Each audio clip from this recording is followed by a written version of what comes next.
voit que tous les symboles et tout ce qui fait au fond la sacralité d'une société, les symboles républicains, les personnages publics qui ont un rôle symbolique, comme par exemple le président de l'Assemblée nationale, les représentants que nous sommes, les députés, mais aussi les églises, les mosquées, et puis ensuite tout le déferlement antisémite.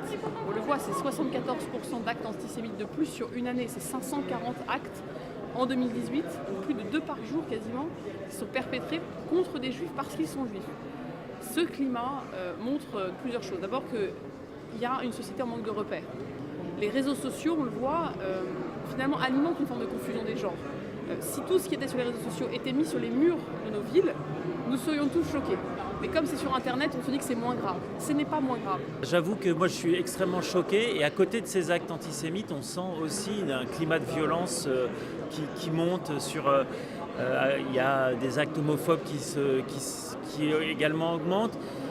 Je ne connais pas les causes, en tout cas il faut qu'on se batte, nous, élus, et qu'on rappelle que c'est grave, que tout ça n'est pas sans conséquences, qu'ils sont aussi gravement punis. Un acte antisémite, un acte homophobe, un acte raciste, c'est puni dans notre pays. C'est dû à la période de tension qu'on traverse et malheureusement certaines haines se portent sur une catégorie de population. C'est tout à fait condamnable et moi je le déplore vraiment, quoi.